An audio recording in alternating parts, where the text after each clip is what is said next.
संभालेंगे। श्री निवास राजस्थान के नए मुख्य सचिव बन गए हैं। कार्मिक विभाग ने इसके आदेश भी जारी कर दिए हैं और कल नए पद की जिम्मेदारी संभालेंगे।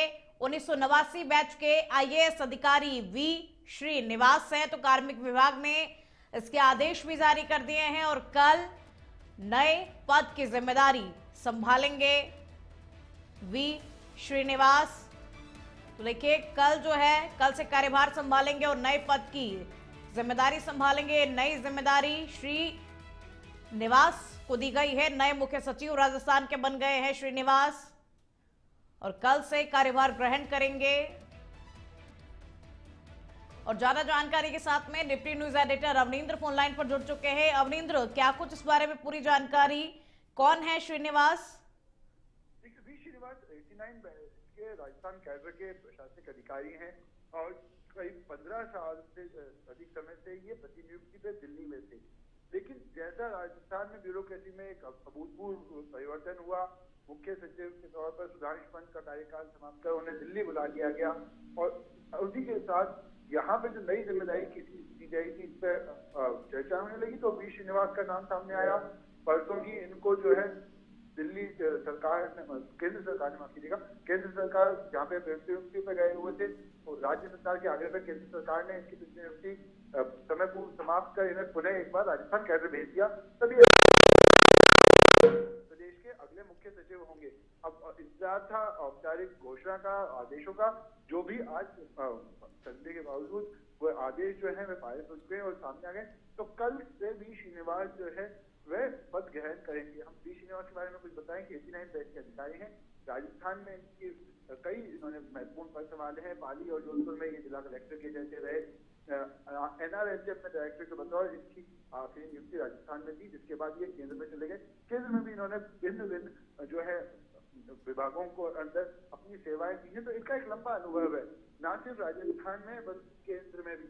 तो ऐसे में मुख्य सचिव की जो भूमिका होती है कि राज्य के केंद्र सरकार के साथ, केंद्र के अधिकारियों के साथ एक बेहतर समन्वय स्थापित करने का, उसकी भी उम्मीद लगाई जा रही है। और पूर्व जो ये थे सुधांशु पंत, उनके कार्यकाल में काफी हमें देखने मिली। उन्होंने अपने स्तर पर कोशिश की कि प्रदेश की जो ब्यूरोक्रेसी है इसको कैसे सुचारू किया जाए। और अब जब नए मुख्य सचिव आ रहे हैं तो लोग बड़ी उम्मीदों के साथ इनको भी देख रहे हैं कि क्या कुछ बदलाव ये लेके आते हैं। बिल्कुल, बहुत शुक्रिया आपका इन तमाम जानकारियों को साझा करने के लिए।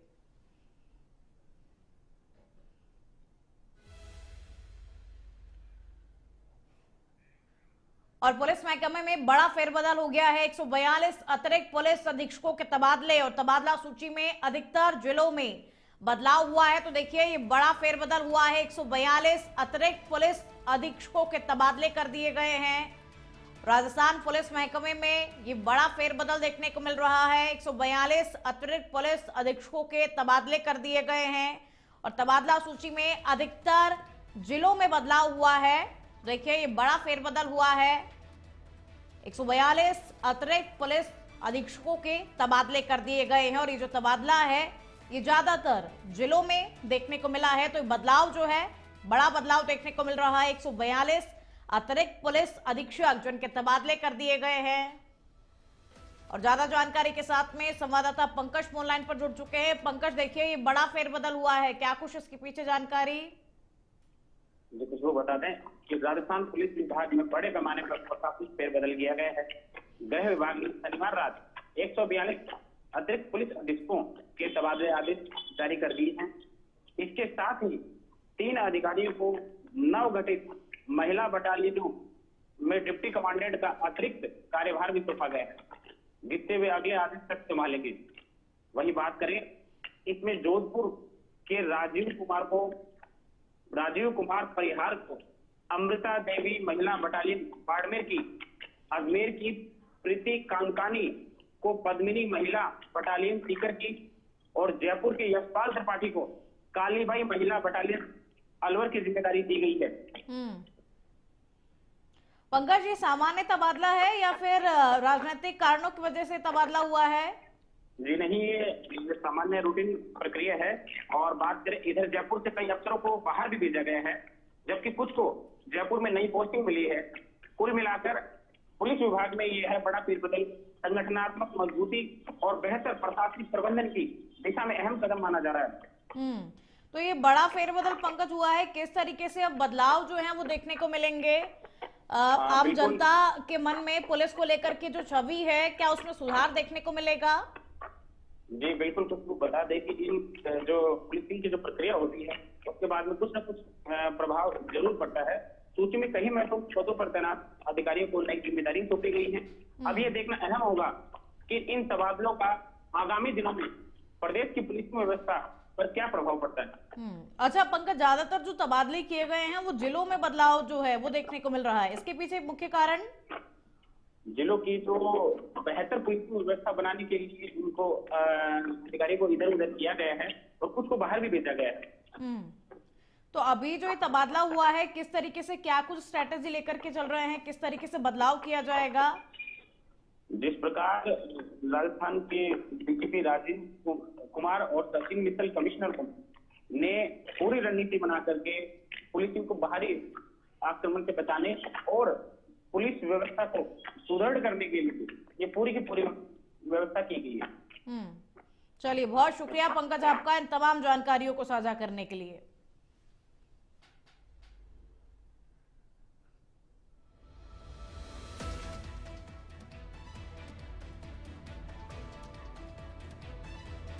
जयपुर में आज डोटासरा का वॉर रूम मोड ऑन सुबह सुबह शुरू हुआ और नेताओं की मीटिंगों का सिलसिला जारी है। नेता प्रतिपक्ष जूली और अलवर में फुल स्पीड दौरे पर है। एक दिन में कई जगह जूली का बैक टू बैक दौरा है। उधर अशोक गहलोत दिल्ली में पिछले 2 दिनों से व्यस्त नजर आ रहे हैं। राजधानी की राजनीति में आज हलचल थोड़ी ज्यादा देखने को मिल रही है। कांग्रेस के 3 बड़े नेता आज अलग अलग मोड में एक्टिव नजर आ रहे हैं। तो देखिए, अशोक गहलोत पिछले 2 दिनों से दिल्ली में व्यस्त हैं। तो राजधानी की राजनीति में हलचल थोड़ी आज ज्यादा देखने को मिल रही है। आमतौर पर हलचल देखने को मिलती है, लेकिन आज राजधानी की राजनीति में हलचल ज्यादा है। तीनों बड़े नेता जिनका बैक टू बैक दौरा प्रस्तावित है। और ज्यादा जानकारी के साथ में special correspondent Pramod phone line पर जुड़ चुके हैं। प्रमोद, देखिए आज हलचल जो है वो राजनीति में थोड़ी ज्यादा देखने को मिल रही है, क्या कुछ मुख्य कारण है? तीनों बड़े नेता अलग अलग जगह दौरे पर देखने को मिल रहे हैं। देखिए खुशबू, मैं आपको बताना चाहूंगा, जिस तरह से बिहार का जो समीकरण है वो बदला, कांग्रेस के विपक्ष में यहाँ पर जो चुनाव के अंदर रिजल्ट आया, इसी तरह से अंता के अंदर कांग्रेस की विजय हुई। ऐसे में कांग्रेस और भारतीय जनता पार्टी दोनों ही बड़ी पार्टियों के अंदर हलचल देखी जा रही है। जबकि जो बीजेपी है वो अपनी रणनीति काफी दिन पहले से ही तैयार कर लेती है, क्योंकि आगामी जो चुनाव है वो केरल और तमिलनाडु, पश्चिम बंगाल, पांडिचेरी में आयोजित होने वाले, तो इसको लेकर लगातार जो है भारतीय जनता पार्टी पहले से अपनी तैयारियां कर रही है। वहीं कांग्रेस इस बार लगातार शुरू से ही तैयारी करने में जुट गई है कि किस तरह से कि जो है केरल, तमिलनाडु, पश्चिम बंगाल, पांडिचेरी का जो चुनाव है वो जीता जा सके। तो ऐसे में जो राजस्थान के जो बड़े बड़े पदाधिकारी हैं, खासतौर पर अशोक गहलोत की हम बात करें, पूर्व जो मुख्यमंत्री है, वो कल से ही दिल्ली दौरे पर है। यहाँ 3 दिन तक यहाँ दौरे पर रहेंगे, कई तरह की मीटिंगें, बैठक आयोजित करेंगे। वहीं जो पीसीसी चीफ है कौन सिंह डोटासरा, वो सुबह से ही बड़ी बड़ी बैठकें यानी लंबी बैठकें कर रहे हैं कई बड़े पदाधिकारियों के साथ। इसी तरह से जो टीकाराम जूली हैं वो भी अपने स्थानीय जो क्षेत्र है वहां का दौरा कर रहे हैं। आज पूरा अलवर के अंदर दौरा रहेगा, कई क्षेत्रों में, ग्रामीण क्षेत्रों के अंदर वो दौरा कर रहे हैं। तो कहने का मतलब यह है कि जिस तरह से आगामी जो चुनाव होंगे 2026 के अंदर, उसकी तैयारी अभी से ही कुल मिलाकर प्रमोद, हम ये कह सकते हैं कि अंता में जीत के बाद में कांग्रेस अब जमीनी स्तर पर खुद को मजबूत करने की कोशिश कर रही है, ताकि आगे आने वाले चुनावों में भी इसका फायदा कांग्रेस को मिले। देखिए खुशबू, इसमें 2 बात मैं आपको बताना चाहूंगा। अंता का जो चुनाव है कांग्रेस के पक्ष में रहा, लेकिन बिहार का चुनाव कांग्रेसियों को बहुत कुछ सिखा गया है। तो ऐसे में भारतीय जनता पार्टी की जो रणनीति है उससे थोड़ा आगे चलना पड़ेगा, तभी ही कांग्रेस इनसे आगे निकल पाएगी। तो वहां से सीख मिली है, बिहार का जो इलेक्शन हुआ है वहां से इन्हें सीख मिल रही है कि किस तरह से उन्हें आगे बढ़ना है। और सटीक रणनीति के साथ अगर आगे बढ़ेंगे तो आगामी जो चुनाव 2026 में आयोजित होने वाले विधानसभा, वहां पर सटीक जो है निर्णायक जो रिजल्ट है वो आ सकता है। बिल्कुल प्रमोद, और बने रहेगा आप हमारे साथ में। और इसी बीच एक और बड़ी खबर आप तक पहुंचा दें। जयपुरिया अस्पताल में गंभीर मरीजों को एसएमएस अस्पताल रेफर किया जा रहा है। ट्रॉमा सेंटर में न्यूरो व प्लास्टिक सर्जन अब तक नियुक्ति नहीं हुई है उनकी, और 2 मॉड्यूलर ओटी बंद है। रूटीन सर्जरी लगातार टाली जा रही है। जयपुर जनाना अस्पताल में लिफ्ट कई दिनों से खराब है, और लिफ्ट खराब होने से गर्भवती महिलाओं को भारी परेशानी भी हो रही है, और जांच रिपोर्ट विवाद तक पहुंचने में मरीजों को चढ़ना और उतरना पड़ रहा है। सोनोग्राफी की 6 दिन की लंबी वेटिंग, जिससे मरीज जो हैं वो काफी परेशान हो गए हैं। तो जयपुरिया अस्पताल से गंभीर मरीजों को एसएमएस अस्पताल में रेफर करना पड़ रहा है, क्योंकि वहां पर सुविधाएं जो हैं वो पर्याप्त सुविधाएं नहीं है। और देखिए, ज्यादा जानकारी के साथ में मेरे सहयोगी प्रमोद जुड़े हुए हैं। प्रमोद, देखिए, इन सुविधाओं का विस्तार नहीं है, इनकी वजह से मरीजों को परेशानी झेलनी पड़ रही है। देखिए खुशबू, मैं आपको बताना चाहूंगा, इंडिया एड न्यूज चैनल की तरफ से हम दर्शकों को कहेंगे कि अपना दिल थाम कर रखिए और दुआ कीजिए कि सोमवार और शुक्रवार के अलावा किसी भी दिन दिल से जुड़ी गंभीर परेशानी, जिनमें हार्ट अटैक है, हार्ट बीट है, या बढ़ना चढ़ना है, ब्लड प्रेशर है, अचानक उठने वाली जो बीमारियां हैं वो ना हो।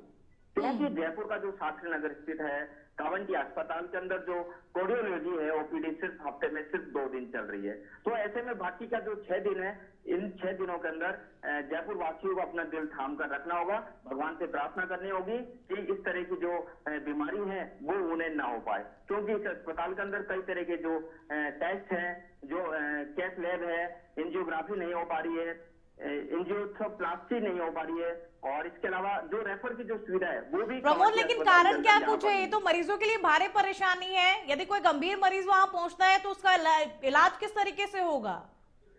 देखिए, इस बारे में हमारी जो एसएमएस मेडिकल कॉलेज के जो प्राचार्य दीपक महेश्वरी, उनसे भी हमारी बात हुई तो उन्होंने साफ तौर पर कहा कि इसके लिए तैयारी की जा रही है, पूरी तरह से इलाज मिले। स्वास्थ्य विभाग चाहता है कि मरीजों को पूरी तरह से इलाज सही ढंग से मिले, लेकिन इसका विस्तार धीरे धीरे किया जाएगा। और खासतौर पर जब कार्डियोलॉजिस्ट की बात की जा रही है तो यहाँ पर डॉक्टर्स लगाने की बात दीपक महेश्वरी के द्वारा कही जा रही है। बिल्कुल प्रमोद, देखिए, प्रशासन को इस पर सीरियस होना होगा और सुविधाओं का विस्तार करना होगा ताकि मरीजों को कोई परेशानी ना हो। बहरहाल शुक्रिया आपका इन तमाम जानकारियों को साझा करने के लिए।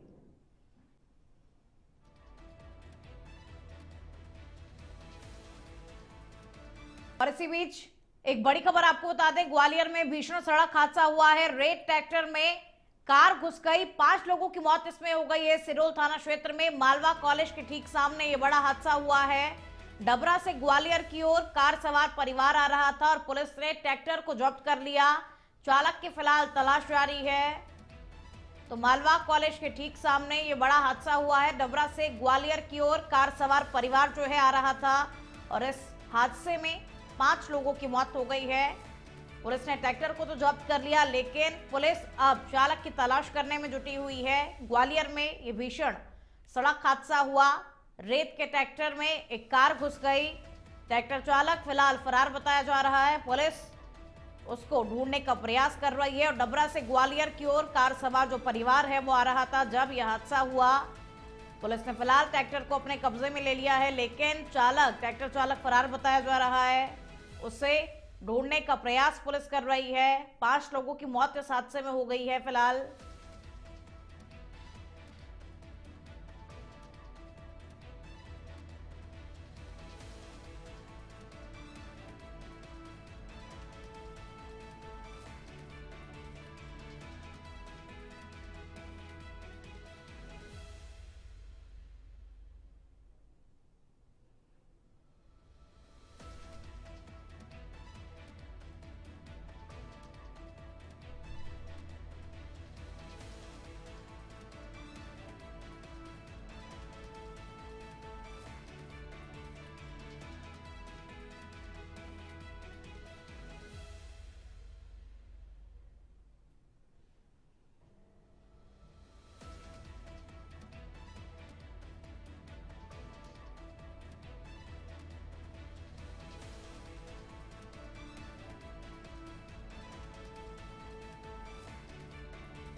आप छत्तीसगढ़ से बड़ी खबर का रुख करेंगे। सुकमा में सुरक्षा बलों और नक्सलियों के बीच में मुठभेड़ हुई है। इस मुठभेड़ में 3 नक्सली ढेर हो गए हैं।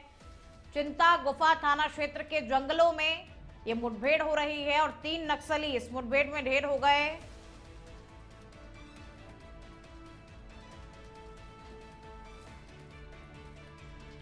तो जंगलों में ये मुठभेड़ हो रही है। सुकमा में सुरक्षा बलों और नक्सलियों के बीच में मुठभेड़ हो रही है और इस मुठभेड़ में 3 नक्सली ढेर हो गए हैं। छत्तीसगढ़ से ये बड़ा अपडेट आप तक पहुंचा रहे हैं, जहां सुरक्षा बलों और नक्सलियों के बीच में मुठभेड़ हो रही है और इस मुठभेड़ में सुरक्षा बलों ने 3 नक्सलियों को ढेर कर दिया है।